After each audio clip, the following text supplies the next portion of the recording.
Proyecto neoliberal del Estado mexicano.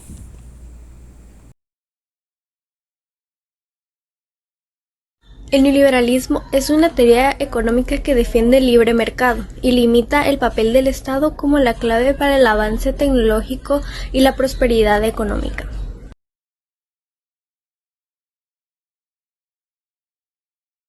El orden económico internacional vigente tiende a la integración de los mercados internacionales, lo cual es el resultado de procesos como la globalización y el establecimiento del neoliberalismo, un modelo económico que sustituyó al Estado benefactor en la mayor parte de las economías capitalistas. Este orden económico ha tenido repercusiones directas en las vidas de las comunidades del país debido a que los gobiernos han promovido reformas estructurales. La situación política y económica del país al finalizar el gobierno de José Luis Portillo era muy complicada debido a la fuga de capitales y caída de los precios del petróleo provocaron una profunda crisis económica y una severa devaluación del peso mexicano. Este panorama permitió la instauración del nuevo modelo económico en el gobierno de Miguel de la Madrid Hurtado y con él una serie de reformas estructurales que cambiarían la realidad del país. Ante la crisis heredada del gobierno de José Luis Portillo, Miguel de la Madrid comenzó la apertura del país al exterior. Y para finalizar, en 1986 México ingresó al GATT, Acuerdo General sobre Aranceles y Comercios, lo que ponía fin en la política proteccionista que había prevalecido desde el gobierno de Lázaro Cárdenas del Río. Y, posteriormente, durante el gobierno de Carlos Salinas de Gortari, se firmó el Tratado de Libre Comercio de América del Norte, que permitió que México participara en el mercado más grande del mundo. En el tema establecimiento del neoliberalismo contextualizamos el concepto de neoliberalismo, que nos dice que es una teoría económica que defiende el libre mercado, además de limitar el papel del Estado. Hablamos también desde la integración de México a los mercados internacionales, lo cual nos dio como resultado la globalización que vino a sustituir al Estado benefactor. También hablamos sobre las crisis económicas del país como resultado del gobierno del presidente José Luis Portillo y sus resoluciones siendo seguidas por la integración del GATT, que este es el Acuerdo General sobre Aranceles y Aduaneros y Comercio, además del TLCAN, que es el Tratado de Libre Comercio de América del Norte. Ahora empezaremos el siguiente tema, el cual es reacciones al modelo neoliberal dirigido por mí, Jennifer. Este modelo provocó que la integración de los mercados internacionales se acentuara, por lo que México tuvo que establecer reformas estructurales en los ámbitos político, económico, social y cultural para adaptarse a este fenómeno. México por fin abría sus puertas al extranjero y no se iba a quedar atrás. Es por eso que en 1992 se creó la Comisión Nacional de Derechos Humanos y también se estableció el acuerdo para la modernización de la educación básica en este mismo año. Todo esto sucedió bajo el mandato de Carlos Salinas de Gortari. México tenía una democracia. Se creó el Instituto Federal Electoral, el IFE, en 1999, el cual fue el pilar sobre los que se estableció la alternancia política en el ámbito federal. Y a todo esto se deben de estar preguntando, ¿qué es una alternancia política?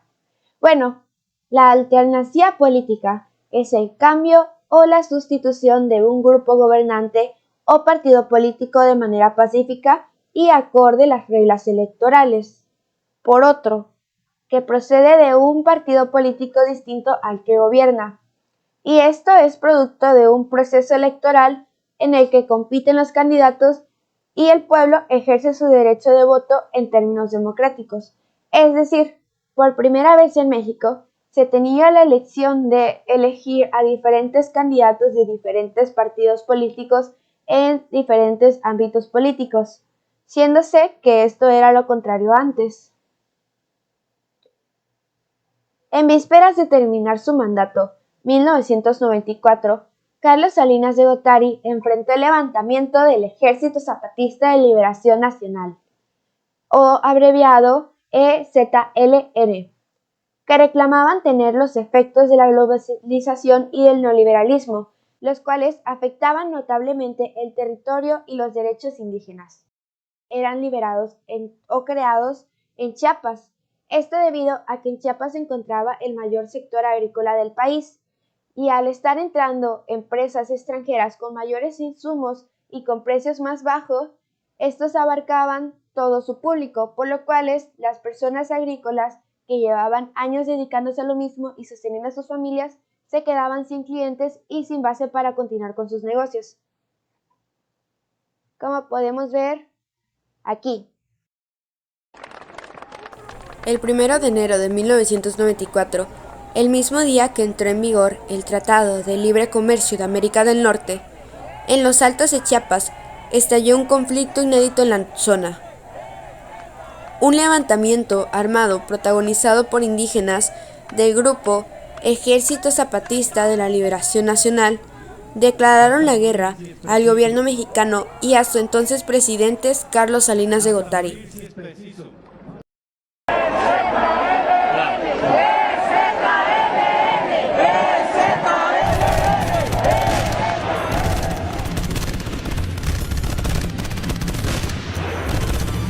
Hoy se inició la guerra, la revolución, aquí en la ciudad de San Cristóbal de las Casas, Chiapas. Por lo tanto, y conforme a esta declaración de guerra, damos a nuestras fuerzas militares del Ejército Zapatista de Liberación Nacional las siguientes órdenes. Primero, avanzar hacia la capital del país, venciendo al Ejército Federal Mexicano. El EZLN se oponía al gobierno de Salinas y asumía que estaban clausuradas las vías legales y pacíficas. Somos millones y llamamos a todos nuestros hermanos A que se sumen a este llamado como el único camino para no morir de hambre, ante la ambición insaciable de una dictadura de más de 70 años, encabezada de una camarilla de traidores que representan a los grupos más conservadores y vendepatrias. Es así como estos grupos indígenas afectados, pertenecientes al Ejército Zapatista de la Liberación Nacional, después de haber declarado oficialmente la guerra al gobierno y haber intentado hacer pactos de paz sin llegar a ningún acuerdo, siguen teniendo esta lucha constante, inclusive hasta en los años actuales, siéndose que existen comunidades enteras llenas de personas que comparten esta misma ideología. La guerra no ha terminado. Ahora pasemos a hechos más reales, y es que en 4 años de mandato se contabilizaron durante el gobierno de Carlos Salinas más de 14.493 asesinatos en 1990, 15.128 homicidios en 1992, 16.594 homicidios en 1993 y finalizando con un total de 15.839 homicidios en 1964, se suman 78.094 homicidios. Esto siendo no solo desapariciones, asesinatos, feminicidios, sino que también fueron atentados que marcaron hechos históricos en nuestro país. Las familias que nunca regresaron, o tal vez aquellos amigos que nunca volvimos a ver. Y es que no solo fueron esos, sino que también hay muchos más que siguen sin ser escuchados. Siendo así que uno de los más sonados es el asesinato del candidato Luis Donaldo Colosio, del Partido Revolucionario Industrial del país, y también el secretario general del PRI, José Francisco Ruiz Massieu. Como podemos apreciar. Pareciera que hay versiones que ya están confirmando el deceso de Luis Donaldo Colosio Murrieta, versiones que refieren que ocurrió hace aproximadamente 45 minutos. Nosotros estamos ahí. El licenciado Líbano Sáenz acaba de anunciar de manera oficial que a pesar de los esfuerzos médicos, el licenciado Luis Donaldo Colosio ha fallecido aquí en el hospital. El asesinato del ex candidato presidencial del PRI, Luis Donaldo Colosio, en En el suelo. Mira Fernández, De fondo sonaba el tema La Culebra. Eran las 5:12 de la tarde y Luis Donaldo Colosio es derribado de 2 disparos, uno en la cabeza y otro en el abdomen. Oficialmente que ha muerto el licenciado Colosio. México quiere democracia, pero rechaza su perversión, la demagogia.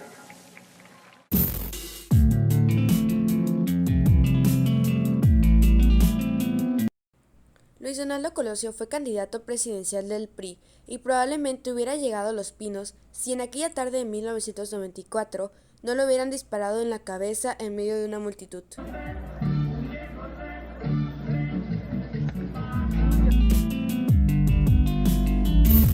Colosio nació en Sonora el 10 de febrero de 1950 y a sus 18 años ya se había afiliado al PRI.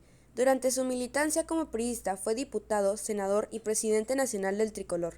Su faceta más controvertida fue como coordinador de campaña de Carlos Salinas de Gortari, quien en 1988 llegó a la presidencia de México de forma polémica, pues el sistema para contar los votos utilizado por el entonces Instituto Federal Electoral registró un comportamiento sospechoso.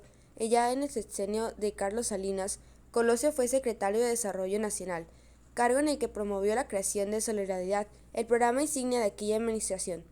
El principal estado beneficiado de ese programa era Chiapas, que en 1994 vio el nacimiento del Ejército Zapatista. Es un movimiento muy amplio que se estuvo probando y estuvo tocando puertas hasta que no tuvo más que esta alternativa. ¿Pero cómo se identifica? Marcos, el comandante Marcos. Pese a la implementación de Solidaridad, los índices de desigualdad en México crecieron 7%. En esos años, todavía en 1993, Colosio fue destapado por Salinas como candidato de su partido a la presidencia, ante la inconformidad de Manuel Camacho y otros políticos de la época. El 6 de marzo de 1994, el PRI cumplía 65 años de existencia, casi los mismos que el partido llevaba en el poder. Ese día, Luis Donaldo Colosio se paró frente a la militancia priista, reunida en el Monumento a la Revolución. Su discurso estaba inspirado en el que Martin Luther King pronunció 2 décadas antes. Reconocía el papel del PRI en el fortalecimiento de las instituciones, pero también hacía notar su responsabilidad en las prácticas, que desde ese entonces flagelaban en el país. Yo veo un México con hambre y con sed de justicia. Un México de gente agraviada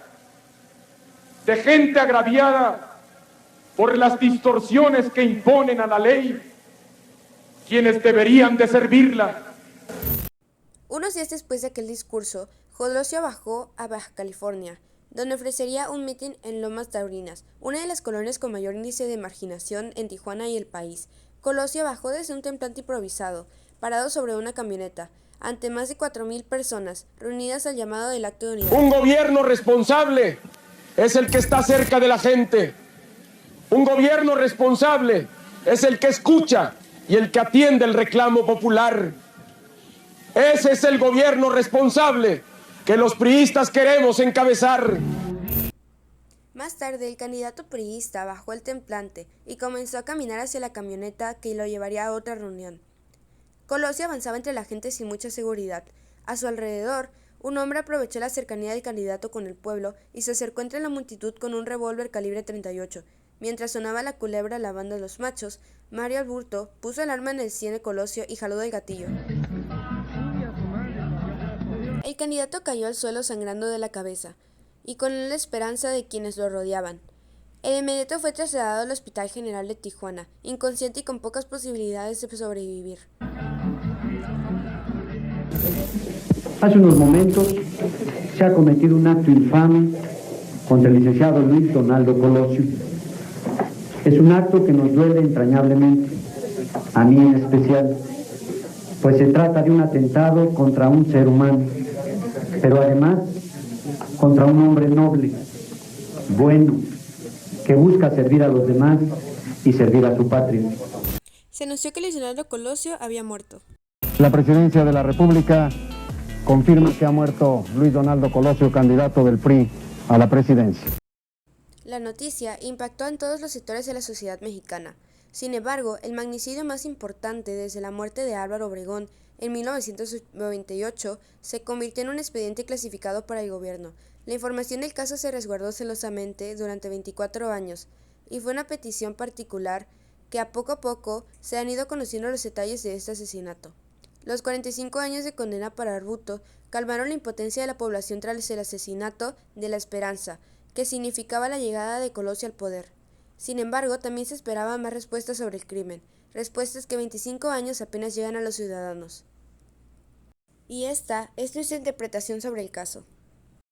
Atención televidentes, es un excelente día para el pueblo de Tijuana, más específicamente Lomas de Tijuana, lugar en donde se encuentra el candidato a presidencia Luis Donaldo Colosio Murrieta, que se encuentra haciendo uno de sus caminatas presidenciales para convivir con los pobladores de este lugar. Hoy, miércoles 23 de marzo de 1994, a las 17 horas con 12 minutos de la Ciudad de México, fue asesinado el candidato al PRI, Luis Donaldo Colosio. Durante una caravana, saludando a sus admiradores, un hombre se le acercó con intención de saludarlo, para a continuación sacar un arma blanca, disparándolo y matándolo.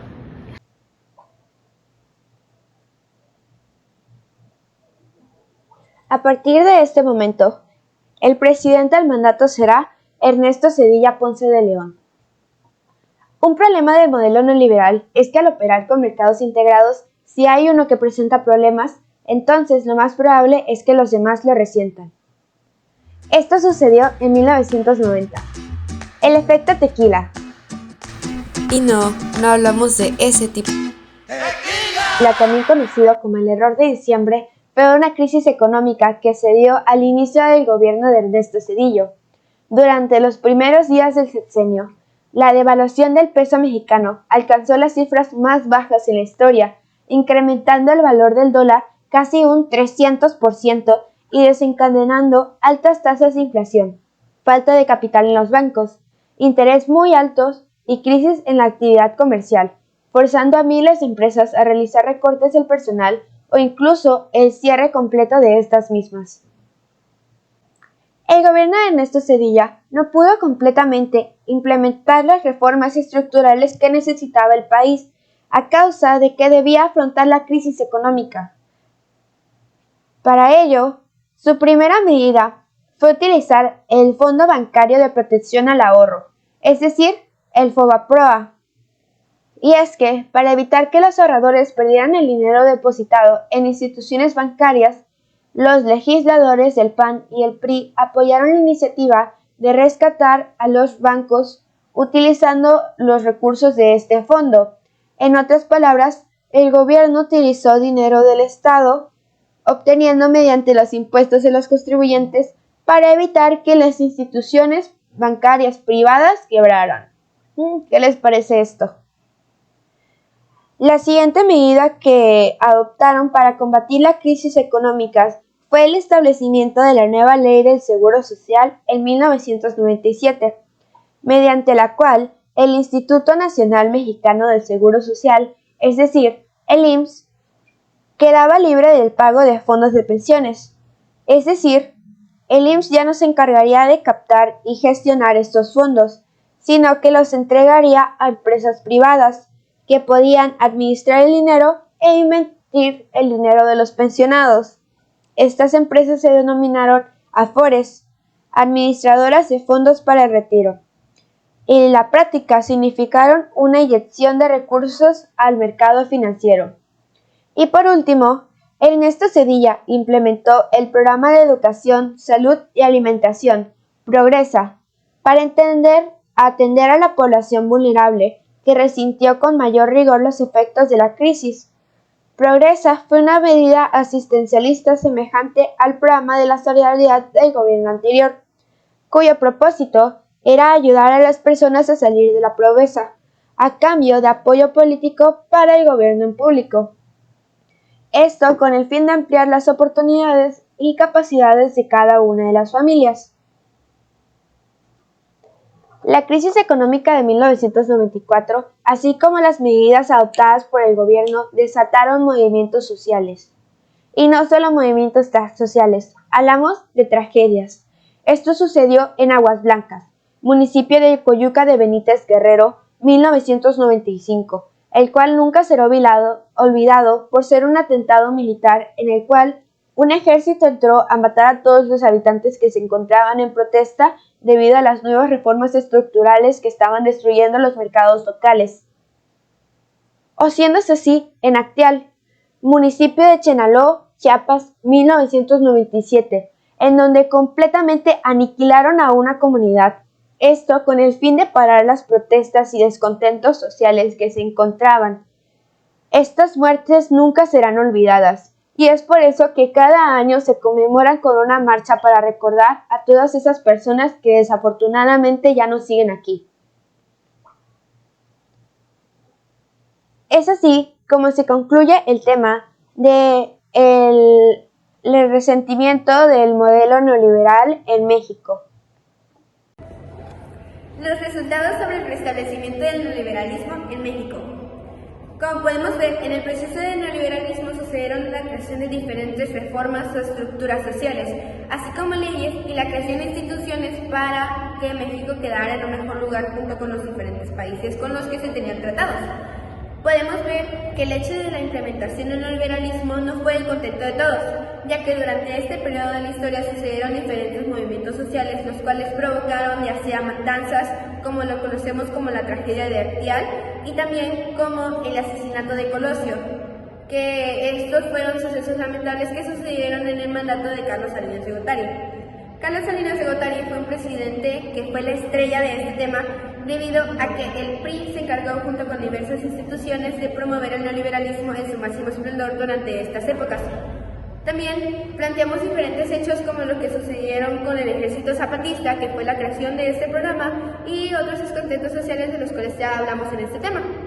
Me gustaría recalcar que es un tema en el que realmente se da a conocer mucho sobre lo que fue este periodo de crisis en México, y este sería el fin de mi tema.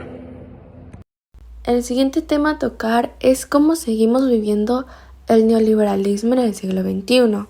Y para este tema, como era de esperarse, después de los 71 años y la crisis pasadas, por primera vez en la historia el partido que ganó durante este año fue el PAN.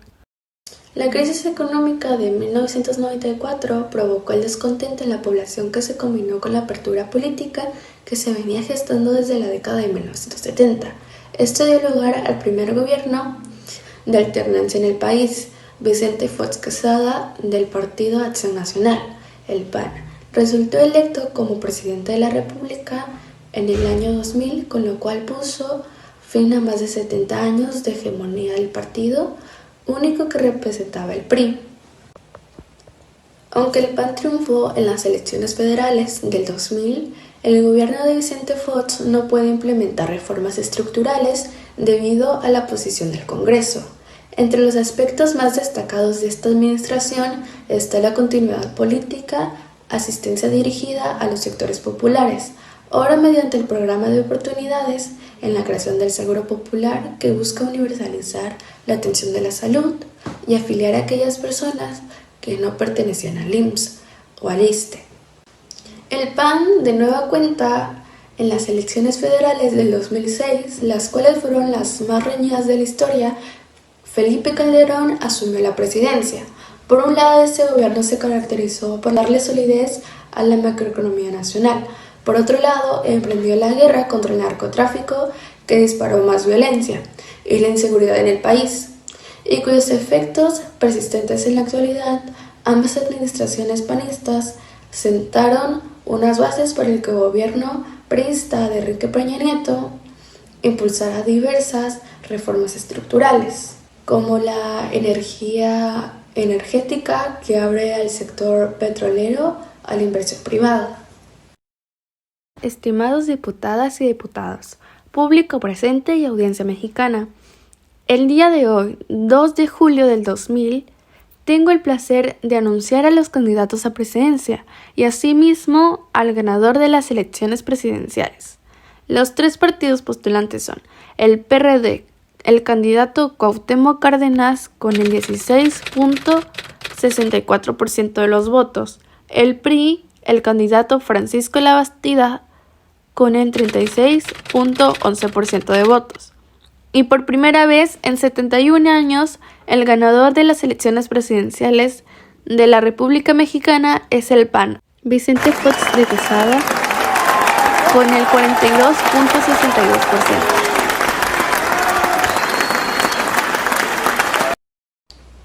La presidencia de Vicente Fox se implementaron políticas sociales tales como becas a estudiantes de escasos recursos, de nivel primaria, secundaria, preescolar y maternal, y apoyo económico a familias marginadas. Se manifestó por vincular la educación con el desarrollo económico, garantizar la educación pública, laica y gratuita.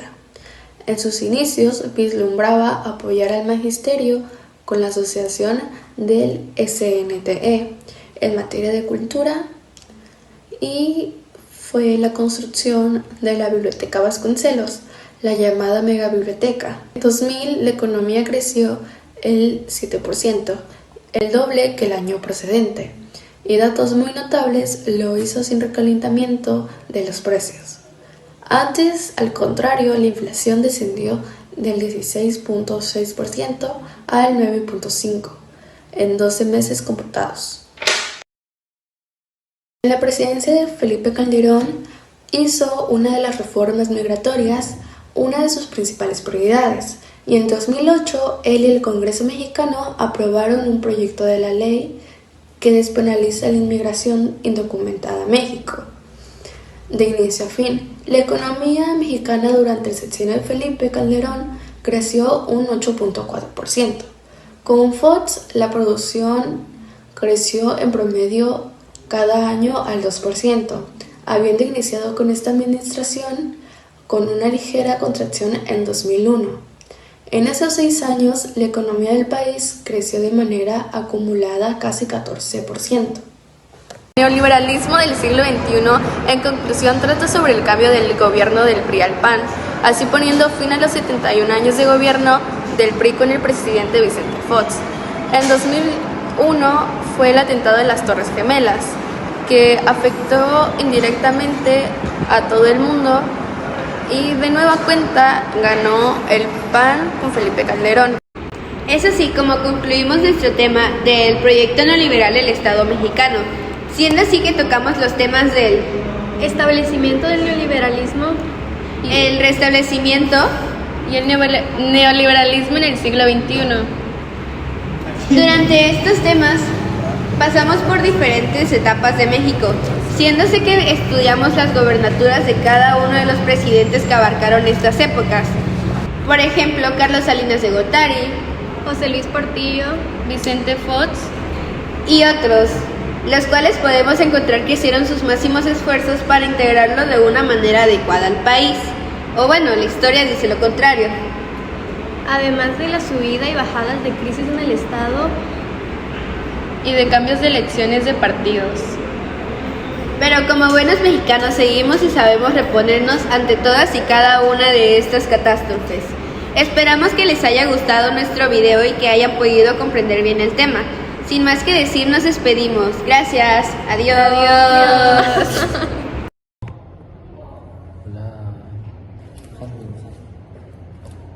Libre comercio.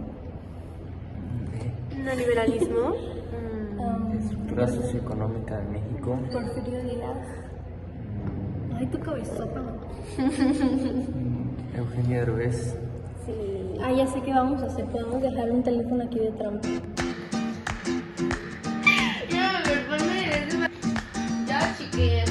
A ver, agáchate, Mafer. Mafer, agáchate. Mafer, agáchate, porfa. Ay, sí, yo digo que se ve bien. Pero agáchate un poquito. Ay. A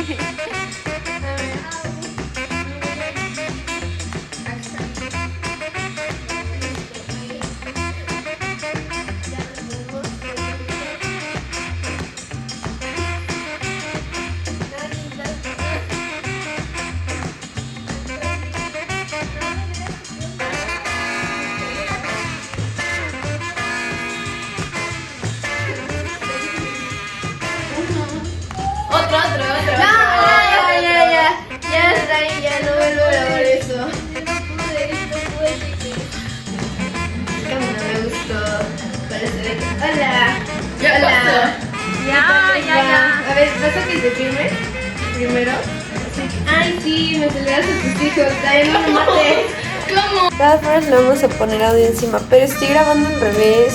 No, está bien. Ah, es verdad, es verdad. Ay, sí, fue la onda. Ahora qué. No, pero me quito esto. Pero ¿por qué lo volvemos a hacer?